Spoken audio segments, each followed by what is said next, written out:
yesterday night, I'm going to give you a little recap, a little overview. We're talking about a gospel identity, and we're breaking down Galatians 2, verse 20 to understand that gospel identity. And we said we started off with the presence of sin. So all of yesterday night, we talked about the existence of sin in the world, how the enemy has plotted to steal, kill, and destroy, and therefore he has infiltrated our lives in so many different ways. So the presence of sin is very obvious in three areas in our lives: our intrapersonal, within our bodies, within ourselves; between people, interpersonal; and then our spiritual wellness is also affected. So we talked about the presence of sin, and today, all day, this morning and this evening, we're going to be talking about the death of the sinner. Because we know that if we look at that Galatians 2 verse 20 passage, it's broken down for you. It says, again, I have been crucified with Christ. It is no longer I who live, but Christ who lives in me. And the life I now live in the flesh, the presence of sin, I live by faith in the Son of God, who loved me and gave himself for me. But notice, if there is a presence of sin, and if we are believers, then there is a crucifixion, a death of that sinner. We cannot operate as believers in this world and be in that sanctification process. Remember yesterday we talked about how we're justified at the moment that we receive Christ into our hearts, and throughout our lives until the Lord returns or we die, that we are being sanctified, right? So there is this daily putting to death of the sinner within us. And so if we know that there is the presence of sin, we know that all of us struggle with sin. So a lot of today, we're going to be talking about this reality, the death of the sinner. So I specifically, and I appreciate the youth kind of coordinating with me on this, I actually specifically asked for this morning's session because it has been a burden on my heart for a long time now to really minister to the parents of our churches, of our children.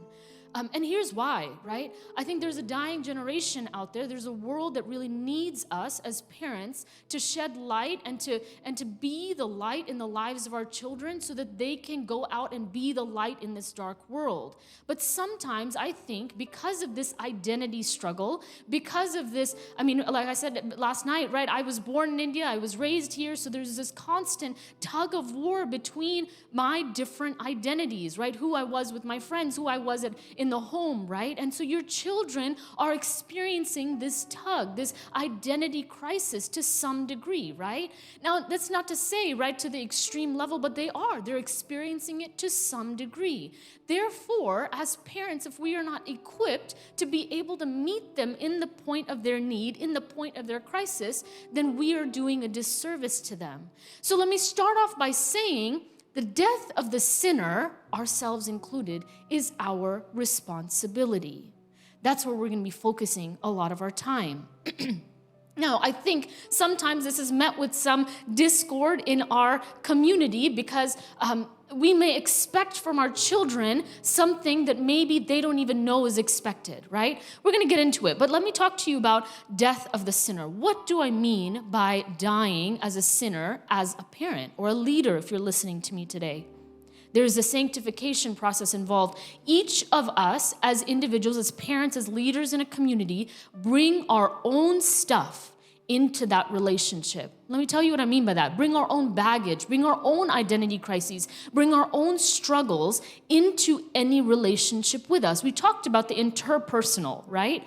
So when we parent our children, when we mentor or disciple children in the church, we are operating from the lens of the struggles and the trials that we've been through. Therefore, if we don't do our due diligence to take care of the struggle that's happening internally for us first, then that starts to affect, to infiltrate. It's another way for the enemy to infiltrate into an interpersonal relationship when we are looked to as the adult, as the mature one, as the wise one. And now we are spreading. We are there. If you've ever heard of generational trauma, right? If you've been through some things, if you've had some struggles, and if you haven't taken care of those struggles inside yourself first, you know what's happening is that is transmitting. We are pushing the same thing down, generation after generation. Now that's a scary thought, right? but it's a reality, right? It's a reality, and I'm gonna give you a very simple example to explain that. So we have two children. We have 8 and a 5.5-year-old. And my 8-year-old recently, and it broke my heart, about a couple of months ago, she said to me, Mama, I actually, the other day, I went to the bathroom and my stomach was hurting and I threw up. And I didn't want to tell you about it because I thought you would worry. And I thought, oh my goodness, my child is unable to tell me about having felt sick because she was afraid to worry me. That's not my child's fault, right? She was trying to spare me my emotions. That is my responsibility as a parent, that my anxiety in those situations does not then keep my children from being able to trust me as a safe person to go to. You see what I'm saying? My struggle with anxiety, which I do, I struggle with anxiety. My struggle with anxiety is then being passed on to my children who are now having anxiety that they should never have had, right? Because they see, they know, right? I don't know how many of you are aware. Your children, as young as they are, even young and old, right? They know, they see, they observe, they're watching us, right? So if you respond in a way that makes them go, oh, that's intense, and oh, I don't want to go there, right? I don't want that to happen again. I don't want Mama to get nervous again or get anxious again about me getting sick. Therefore, what if they stop telling me? So then it opened up the door for me to have a really good conversation with my child and say, listen, I completely understand that you wanted to spare Mama her anxiety. I understand that. You're right. I do worry about you. I do worry about your well-being. I can't avoid that, right? I will worry about your well-being. But we will get through it together. Please don't ever, ever, ever let that keep you from coming and telling me when you are struggling, when something is going wrong. But notice, if we are not careful to really take care of the sinner in us, we will then succumb of future generations to a lot of extra turmoil. You've probably seen it happen in your families already. Some of these trends, some of these mental health struggles, they are generational. There's a biological component. So it passes down from generation to generation if we don't start breaking some trends.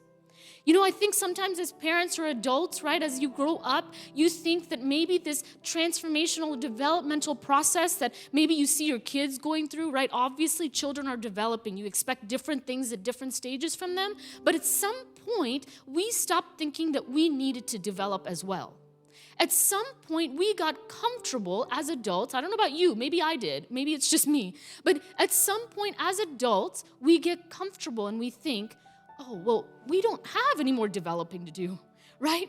I have been 5'1" since I was in the 5th grade. I have not grown since then. I was probably the tallest in my class up until the 3rd or 4th grade, and then I stopped and everybody else kept growing, okay? So, but that didn't mean that my growth and my development didn't have to continue, right? We have to be on a lifelong process of growing and developing, because otherwise there is a whole generation that is going to be affected by your stagnancy, okay?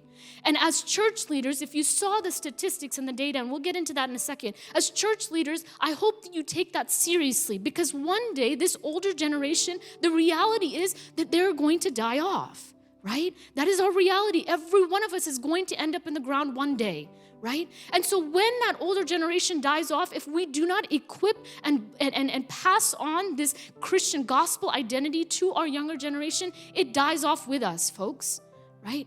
So it's an imperative, it's so crucial, right, that we really pay attention to this. So that growth process has to continue.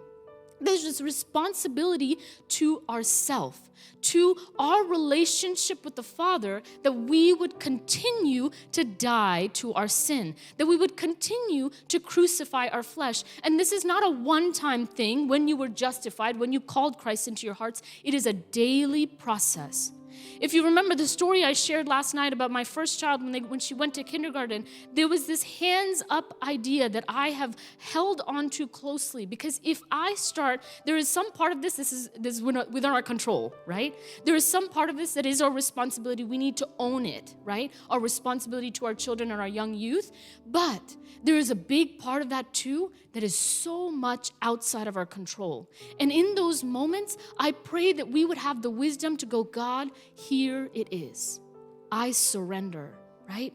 I have done, but in that moment, right? In that moment of surrender, I pray that we can say, I have done everything in my capability, and the rest I surrender. God has given us wisdom. God has given us knowledge and understanding and careers and education. We are not exempt from needing to understand how to do the things that are within our responsibility to do, right? God is going to hold us accountable to the things that He has entrusted you with. The story of the talents in the Bible, right?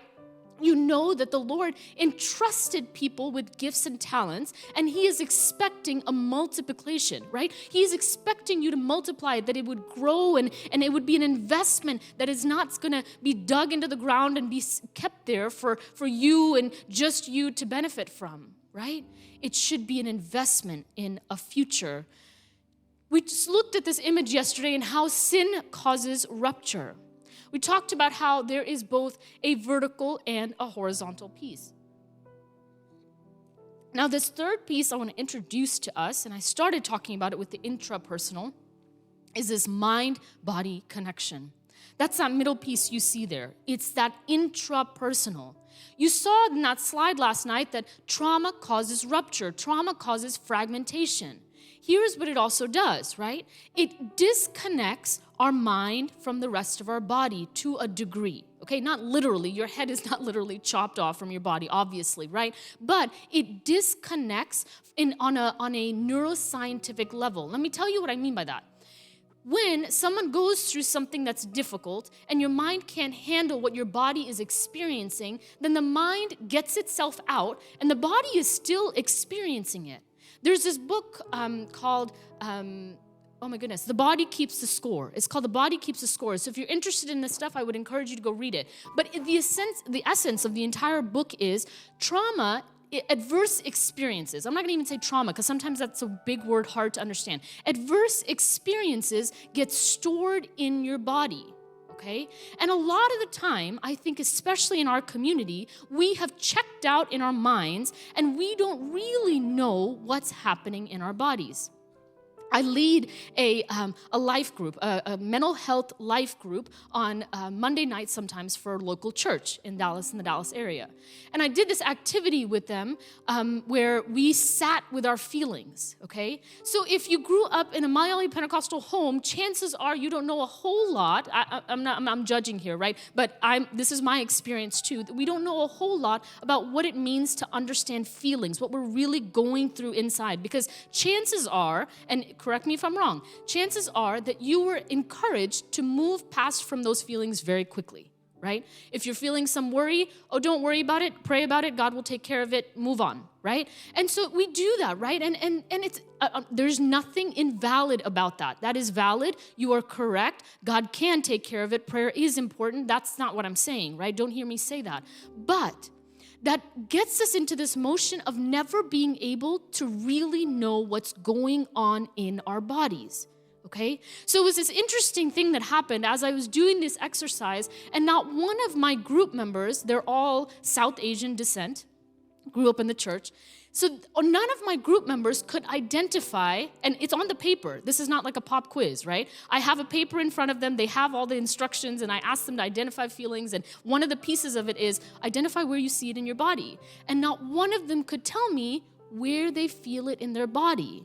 Why? Because we have not been educated on how to tune into what's happening to our body. Let me give you an example. When I feel stressed, now I spend a lot of my time in meetings, important meetings, client sessions, right? So really probably pretty packed days. And by the end of the day, if I'm stressed or distressed, I can feel the tension in my neck and my upper body, in my shoulders, in my neck, and I can tell, even without my brain telling me, my body can tell me, this is stress.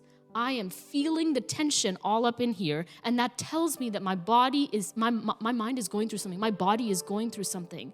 And sometimes we spend so much time avoiding the feeling that we don't know what our bodies are telling us, right? So if we have never done that before, I know it might be a foreign concept, so I want you to sit with this, okay? Because here's what it's going to tell you. When you sit with your child, when you sit with a young person, and they start telling you something, and you start getting uncomfortable, you've got to be able to identify that. Because if we don't deal with our discomfort, then we won't be able to sit with the person in front of us well. Does that make sense? If we don't deal with what's going on internally for us, we won't be able to deal with it well. I would never have guessed that my husband and I would have had to have the conversations that we have had so far with now our second grader that we have had. I was not prepared to talk about the F word. I was not prepared to talk about the middle finger. I was not prepared to talk about homosexuality when all of these things came up in conversation with my now 8-year-old. And it started in kindergarten. It didn't start yesterday. Right? And in every one of those conversations, we were kind of in that moment kind of scrambling and going, how do we address this well? How do we address this in a godly way, but with grace and also sharing truth and our expectations in our home as believers, right? I was not prepared. We have to be prepared for what is ahead of us. But in order for us to be prepared, I had to first understand that this is a very uncomfortable conversation. My husband and I had multiple conversations about how to have the conversation about homosexuality in our home before we could actually have it. Right? Because inside I was like, my goodness, my 5 and 8-year-old need to hear about this. Right? It's heartbreaking, right, that we have to have these hard conversations way earlier than we probably ever would have expected. The world is changing, and if we don't start moving with the times, we're going to struggle. Our kids are going to struggle. So there is this mind-body connection that you have to be aware of so that you can deal with your own internal discomfort. So that responsibility is first and foremost to yourself, right? There is an expectation on you as a believer to continually be in the sanctification process. God expects that from us as believers. But also, God has entrusted us with the children that He has given you for a reason. There is a reason why God gave me my 2 children. He has, it was funny because in our marriage, I think it was our marriage, or it was like a premarital or a pre-children class that we went to both. One or the other told us, if you really want to be sanctified, go get married. And then if you want to take it a step further, go have children. And it's been true, right? God grows us so much through our responsibility as parents. I mean, in our marriages, right? But then you add the children to the mix and it's like a whole other ball game, right? We have a responsibility to our children. It is no surprise to God. It is no coincidence that you have been entrusted with the children or the youth in your church, right? This is not just to the parents, right? Because I know there's some youth leaders listening to me. You have been entrusted with these people for a specific purpose, right? It is not an accident, right? So we have a responsibility to them, and these are the 2 factors I want you to keep in mind when you operate in that responsibility to them: grace and truth. Now, this has been one of my mottos from the very beginning of my counseling practice, and then somehow I landed at Colorado Christian University, where their motto is also grace and truth, and that was one of those things where God made it very clear that this is where I belong. So it's this awesome thing that I get to operate in that same function in the work that I do. Why do we need grace and truth? God is a compassionate and loving God. He is always graceful, always kind, always compassionate and caring about who we are as people first, before He is ever smacking you with truth, okay? Every instance in the Bible, and we'll go through it, every instance in the Bible where He comes into the scene with truth, there is so much grace and love intertwined with it. You cannot have one without the other. What happens if you only have grace and you have no truth? well, if I'm just compassionate towards my kids when they're coming to me with all these things, they will never know biblical truth. They will just think, oh, mom just agrees with everything we're saying, right? We can't just sit with them and say, oh, that's okay, sweetheart. Yeah, that exists in the world, and empathize with them and compassionate with them. And that's all good, right? Loving, and then end there. We cannot end with just grace. Grace is good, but if it doesn't come beside truth, because this truth doesn't change, right? The truth through which we operate our lives, our families, does not change. The world is going to try to tell your children and tell your youth that there's a different truth in the world, okay? And sometimes I make the distinction between big T truth, God's truth, unchanging truth, and little t truth. Your children, your youth are going to come to you and say, but this person says, but my friends do this, but the school taught me this. And it is our responsibility to go, but God's truth says this. And if that doesn't come, and then what happens? What happens a lot of the times, and maybe, again, maybe it's just me, a lot of the time what I heard was just the truth. This is the way to do it. Don't ask questions. Don't ask why. This is it, right? End of story. That needs to come alongside grace. Because if both of those don't go hand in hand, we're going to miss out on a connection opportunity with our children, which is so vital for them to ever feel safe enough to have that conversation with us again. And do you know, parents and leaders that are sitting here today, that a part of that responsibility is repair? When I said I had that conversation with my 8-year-old and said, hey, I'm so sorry that you felt the need to keep this information from me, right? Because of my anxiety, I'm so sorry that you had felt the need to protect me. It is so much more important. Research has shown it is so much more important for us as parents and youth leaders to make that repair than it is to never mess up. The goal here is not for you to be perfect in everything you do. The goal here is not for you to never mess up as youth leaders or as parents. I mess up every day. I can't tell you how many times I have apologized to my kids, right? But if I can go back and have that conversation of repair, that is more important than you never messing up. That is far more important, because you know what that teaches them? You know what that teaches them is that my parents are not perfect. They are human too. And therefore, look at the loving compassion I experienced even when I messed up or even when I did something wrong. And look at how they came and approached me in love, and they shared the truth with me. Because here's the thing, kids do need boundaries. They need rules. They need truth. That is good for us. Like not even like mentally and spiritually and all that. Obviously, it's important spiritually, right? But from a neurobiological perspective, science has proven that boundaries, truth, limitations are good for all human beings. So that's important, okay? But now what has that taught them? It has taught them that repair can happen. You know the amount of conflict and the amount of tears and maybe struggles you will help them avoid in the future if you can teach them what good repair looks like? They are going to experience interpersonal struggles their entire lives. We've all experienced it, whether that's with a parent or a sibling or a cousin or a boyfriend or girlfriend or a fiance or a husband or a wife or a pastor or a leader. There is going to be conflict in their lives. We cannot protect them from that. But if you, as a parent or the youth leader, if we can model what good repair looks like by doing the repair ourselves, showing them and showing up for them, imagine the impact. You have taught them so much just from the repair. So don't hear me say that you need to be perfect, right? I am not perfect. My husband and I are not perfect in our parenting roles, but we mess up and we own up to the mess up, right? Own up to the times that you have messed up. Own up to the times that maybe you could have done something differently. Now, it doesn't have to be some big mistake, right? Just, hey, I didn't have to get so loud with you. There's some things that are on my mind that are stressing me out, and I'm sorry for getting so loud when I said that. That was not necessary. I've said that before. Say those things to your kids, to your youth in the church, right? That repair is so important. We know that God talks about this analogy of being the shepherd and the sheep, right? And I want to take a second to look at this because Psalm 23, we've all memorized it from a young age, right? So we know that verse that says, your rod and your staff, they comfort me.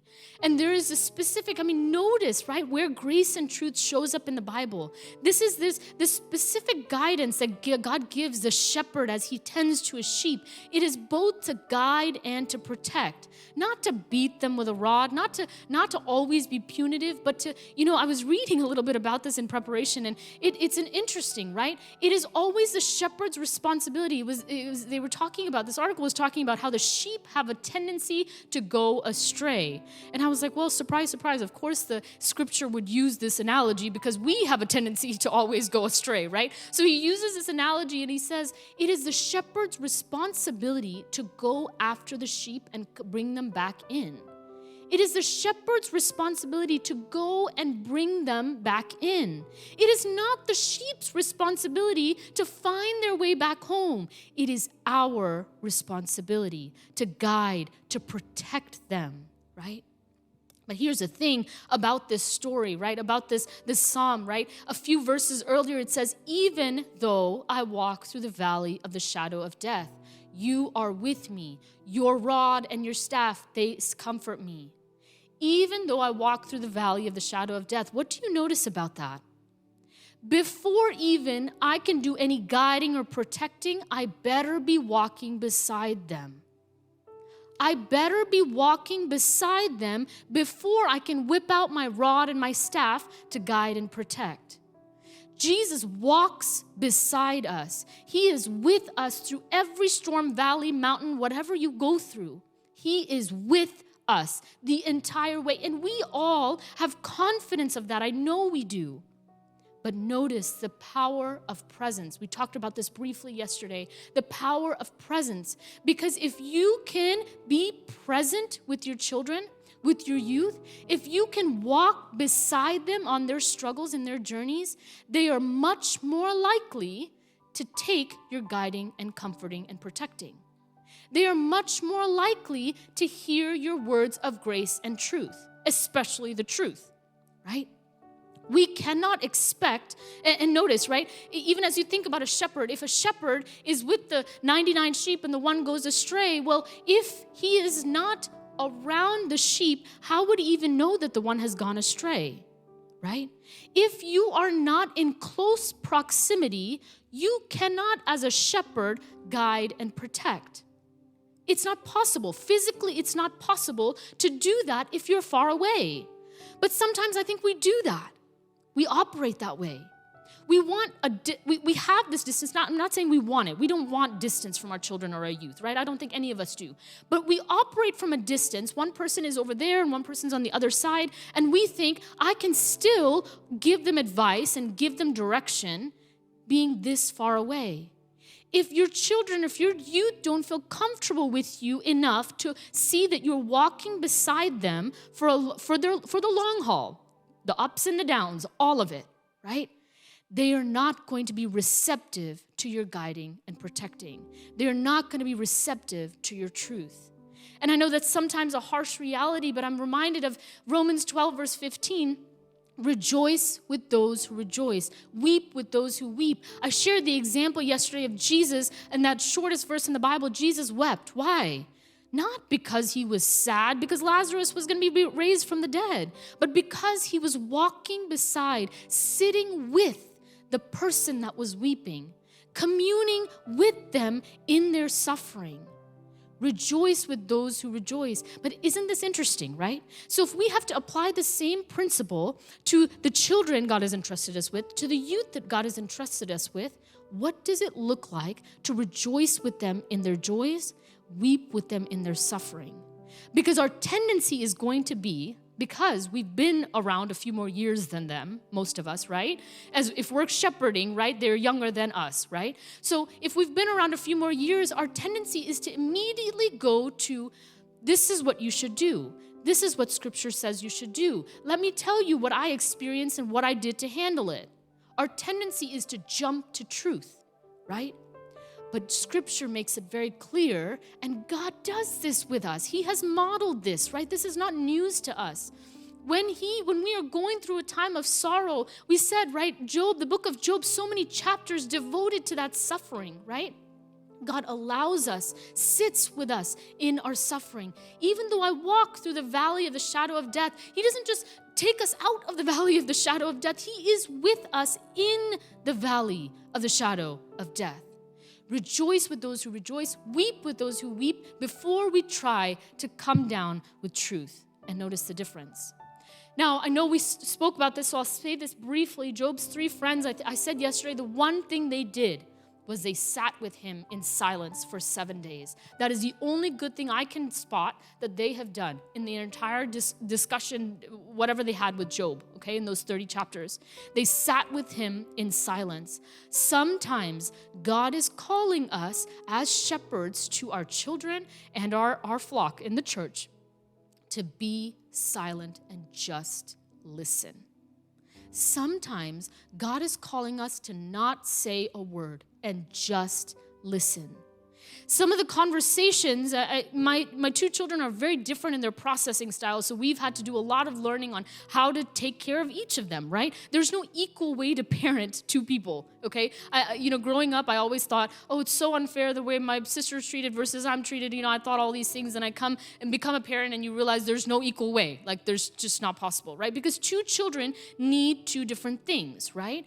There's a difference, right? It is equal in some ways, but in a lot of ways, the way that we cater to them has to be unique to them, right? And so sometimes, if I can sit silent long enough, some of those answers are going to start coming out that maybe I would have wanted to ask in the first place. Sometimes, so my older one, she is more of an internal processor. Some of our kids are going to be internal processors, and I'm very much an internal processor. So God is like, here you go. I'm going to give you an internal processor as a child, and you deal with it, right?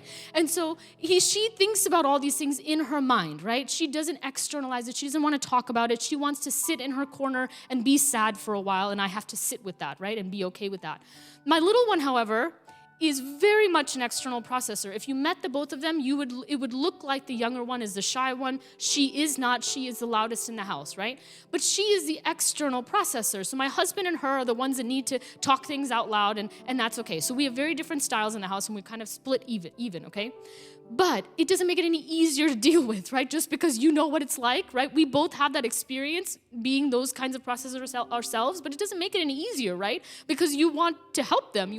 We have this natural desire to rescue, to take them out of their suffering. And you guys, that comes from a good place, right? We don't like to see people hurting. We don't like to see people going through the valley of the shadow of death. That's why we do it. So I want to honor that it comes from a good place. So there are times that I've had to, sit with my older daughter and I say, okay, what do you need? Do you want to talk right now or do you want to wait? I want to wait. And we'll wait. And we'll wait. And then we'll wait some more. And then finally, I'm like, okay, are you ready to talk yet? Please tell me you're ready to talk, right? Because I'm tired of waiting. So finally, she'll be like, okay, yeah. And then she's very different too. She likes to write about things, okay? So it's that internal processor at work in her, right? She'd much rather write me a whole letter about what she's upset about than she would talk to me about it. Fine, okay, whatever. As long as it comes out, right? So then I have to wait then for her to write her long letter or write her card to me, write her apology, whatever it is that she's trying to write, right? But notice, right? My awareness of my discomfort with it lets me then process with my husband and go, how much longer is she going to have to take, right? But then also lets me go, okay, but let's think this through, right? I know what this feels like. I am this way. I need time. After I'm upset, I need time. My husband will tell you, I need time. Therefore, I can know what each of them needs. We have been entrusted with people that have unique needs. And sometimes we are called to just be quiet. Job's 3 friends, I'm not going to spend a lot of time on this because you heard me say it yesterday. All they had to say was, Job, you've done something wrong. Job is here desperate, like suffering like he's never suffered before. And all the friends had to say was, you must have done something wrong, right? But notice, right? Sometimes we do this, don't we? We do this, don't we? We jump to criticism. There are so many times where it's like, you tell your child over and over again, don't do this, don't do this, don't do this, don't do this. And then finally they do it for the 70th time and they get hurt, right? In some way or other. And then your immediate reaction my immediate reaction is to go, I told you so. I told you not to do this thing, instead of just weeping with those who weep. Instead of sitting with them in that. I'm so sorry. Are you okay? Is your knee okay? Right? And as you get older, those things that happen, those repetitive things get more and more intense, right? It's not just a scab on the knee anymore. It's an accident in their new car, or it's a failed grade, or it's, you name it, right? And it gets bigger and bigger and more severe, right? But sometimes we jump to the criticism. We jump to the rebuke. And then we see this Elihu, this young man that shows up, and he has something very interesting to say. And he says, you know what, Job? This is for your betterment. This is for your character building. But even that, isn't there kind of a judgmental tone in that, right? Notice imagine, okay, so if you were going through a suffering, right? If you were going through some hardship, sometimes I bet people have said to you, you know what? I bet God is trying to test you and grow you through this. How many of you have been comforted by those words in the moment of suffering? Probably not many of us, right? In the moment of suffering, oh, death, where is your sting? The sting is in the death. The sting is in the suffering. Suffering is stinging, right? It is hard, and God knows that, right? And so sometimes some of these words that we offer in encouragement can be really discouraging. I can't tell you how many times I've heard, you know what, just pray about it and God will make it better. And I'm not discounting. God will make it better. God is good. He is sovereign. He can take care of it. I'm not taking away from that. I believe He is good and He is able. But as we see in Job's scenario, not all suffering just goes away. Sometimes it is not within God's will to allow the thing to go away, right? It is a product of sin being in this world. It is a product of us living in a fallen world. Sometimes, Paul talks about, and I think I mentioned this later on, Paul talks about the thorn in his flesh, right? And it's this idea, even for someone like Paul to say, there's this constant ache. And we don't know too many details. The Bible doesn't tell us too many details about what Paul's thorn in the flesh is. But it's this idea of, I have this thorn. It's going to be in my side as long as I live. And sometimes that's okay, right? And the best we can do is sit beside people in it.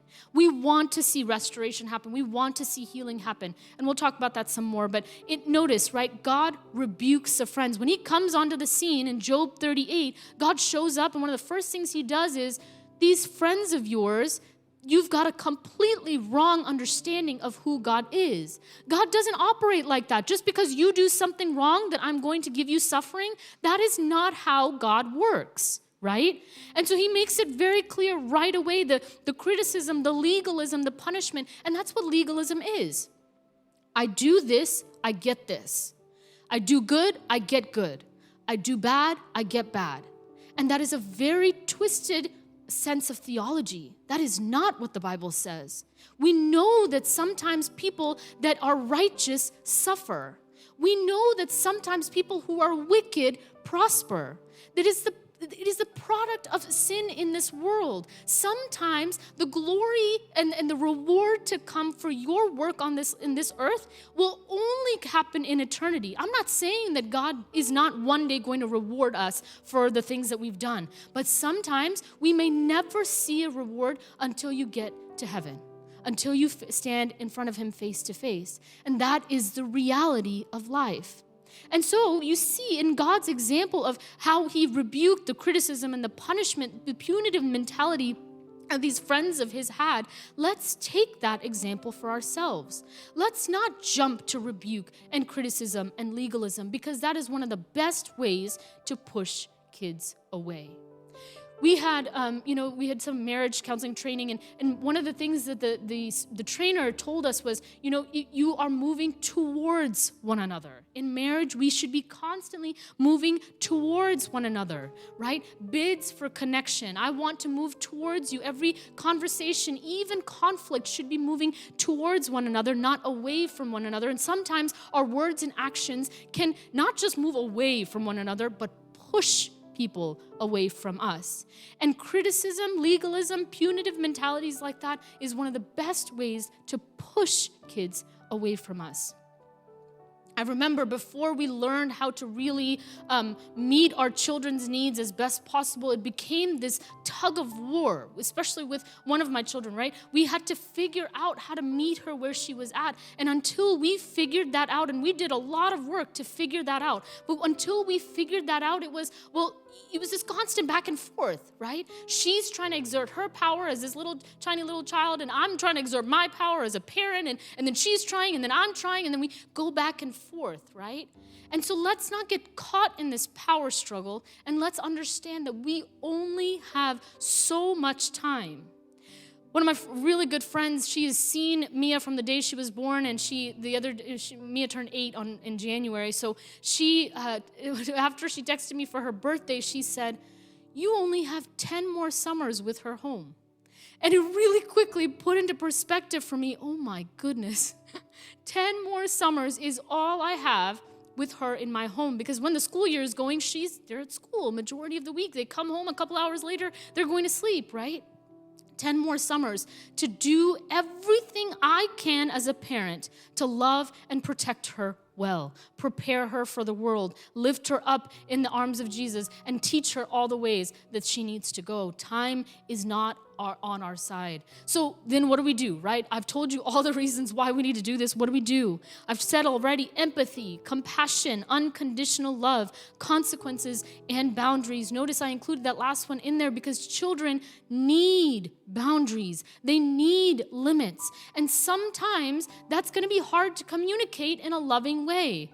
And I'll tell you, there are times that with both our kids, right, they both have consequences. They know there are consequences to actions. It's something we've taught from a young age. So when they are uncomfortable with the consequence, right, and it's like silly, right, you lose 30 minutes of TV time or something like that, and they get so upset and they try to beg and plead, and my response has to stay regulated. Remember that mind-body connection. I have to be okay for me to model what it looks like to be okay in a difficult circumstance, right? So I have to stay calm, and I have to say, I know you don't like this consequence. I understand. Of course, anybody would want 30 more minutes of TV, right, at their age. So I have to empathize with them, get down to their level and say, I can see why you're upset right now.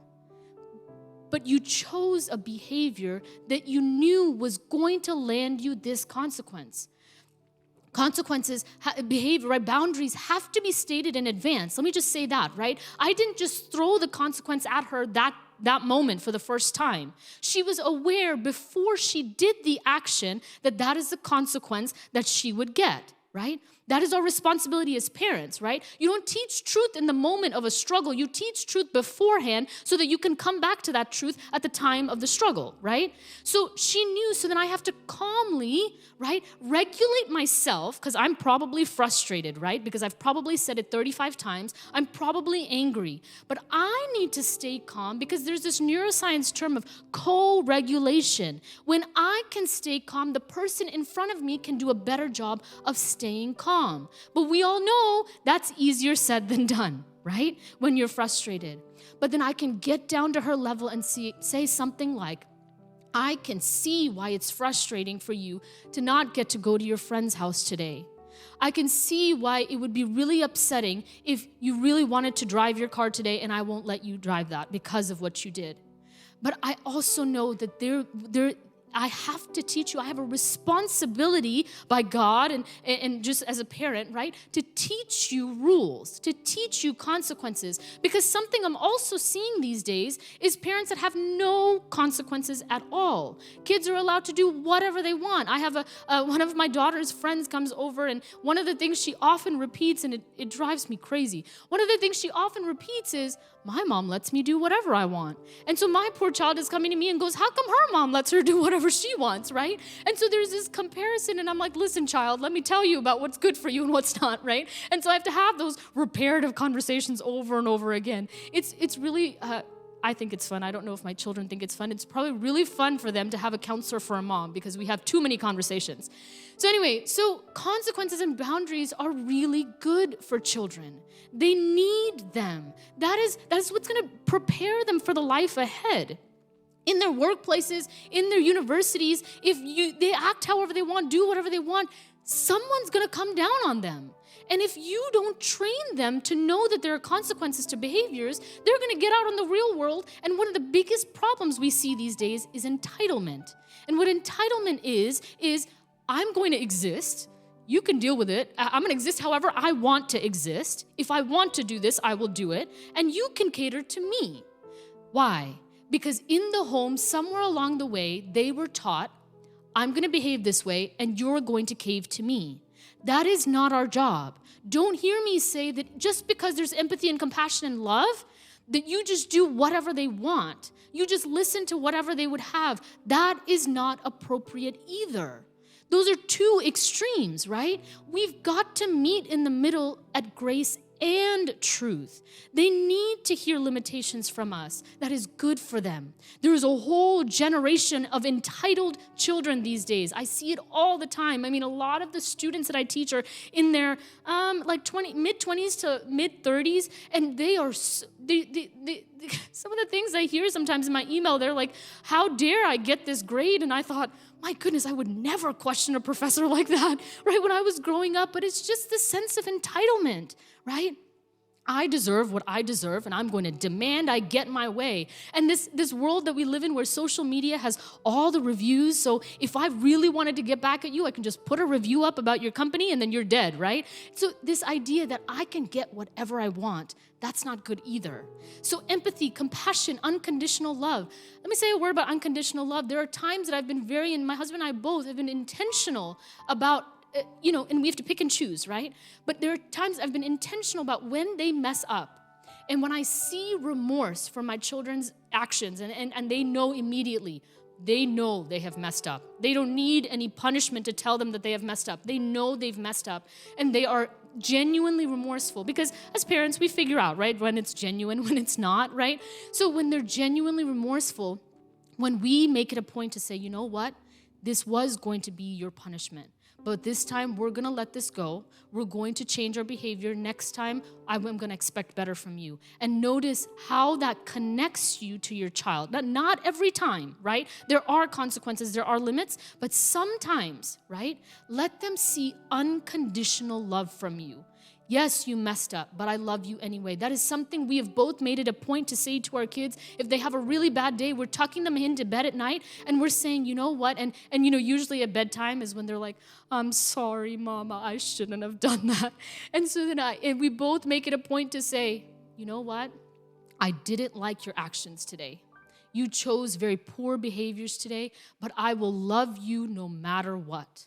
I love you, and that will never change. And sometimes they will say, are you sure? Right? But notice their heart, right? When we come down on them critically and punitively all the time, their hearts are thinking, Mom and Dad don't love me, right? And so, and this is the same, so there's a brain study done that compared teenagers with toddlers. They're very similar, by the way. and here's the reason why, okay? They are all for themselves. They just care about themselves, right? They don't care about their parents. They don't care about the community. They don't care about anything, right? There's this, and that's neuroscientifically, like research, psychologically, that's appropriate, okay? So just taper your expectations. If you have teenagers, they're very much like toddlers, okay? So just understand that that's the case, right? But sometimes it shows their heart when she's saying, are you sure, right? Are you sure you stood? And I have to affirm over and over again, and I want to affirm over and over again, yes, of course, I will always love you. I do not love your actions. And my husband and I have had the hard conversations too, and I don't know if any of you have. If my child one day, God forbid, comes home and tells me I have chosen this identity or I have chosen this way of life, that my husband and I have taught them from the truth of God's word that it is wrong, what would my reaction be? I don't know if you've had this conversation, but if you have young children, I hope you would have this conversation. And my husband and I talked through it, and the decision that we came to is, I will not agree with your actions or your choices. I cannot, based on my commitment to God's word, but I will love you, and my arms and my home are open to you forever and ever, no matter what.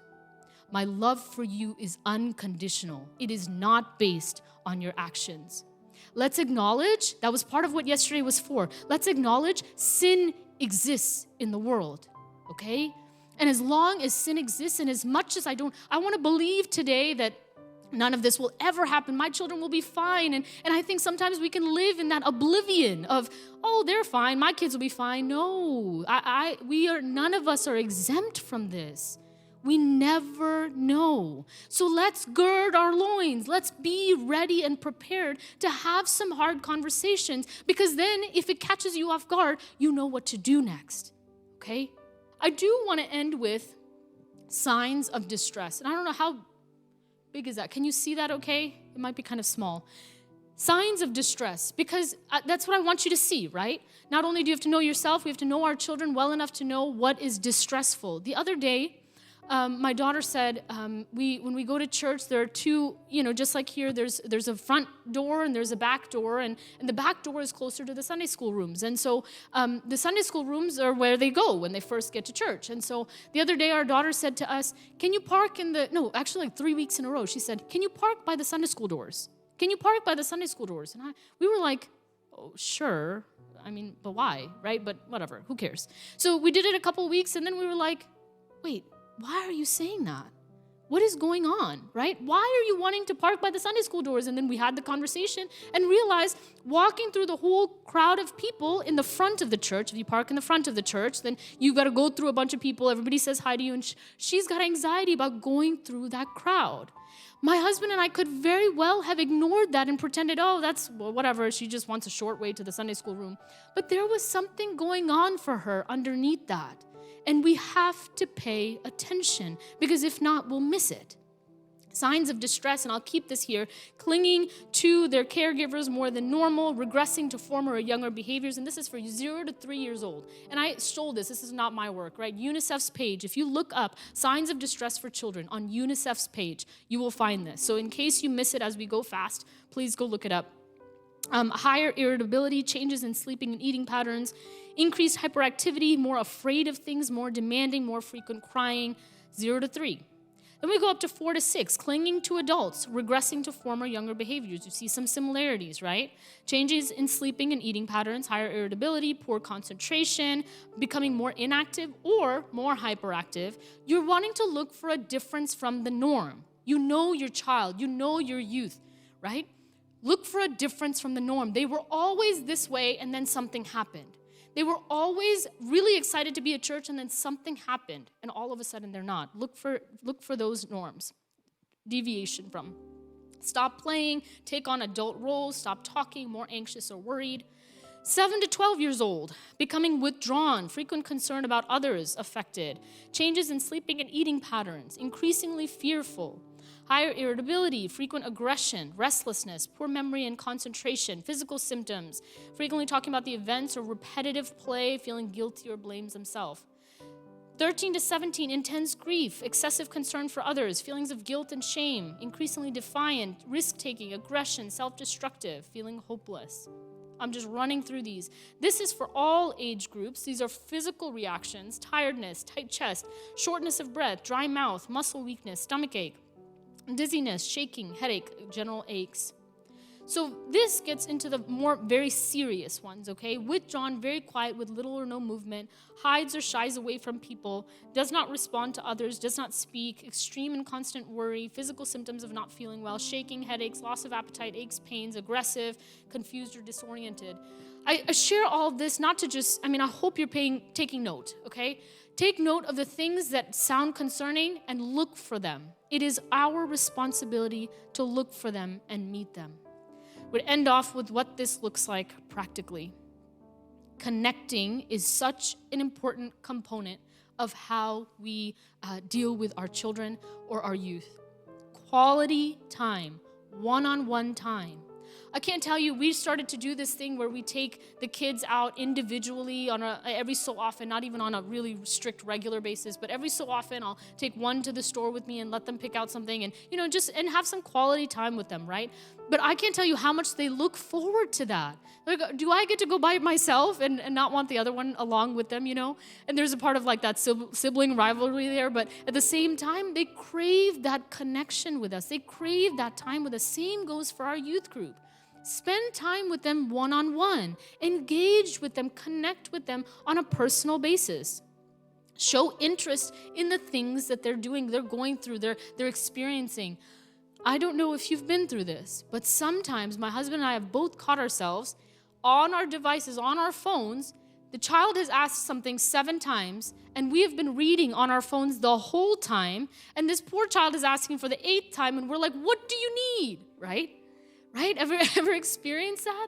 We're so consumed in the things that we're doing that sometimes, and that was probably the most important thing to them in the day, right? Like the highlight of their day, they're trying to tell me, and I'm over here not even paying attention.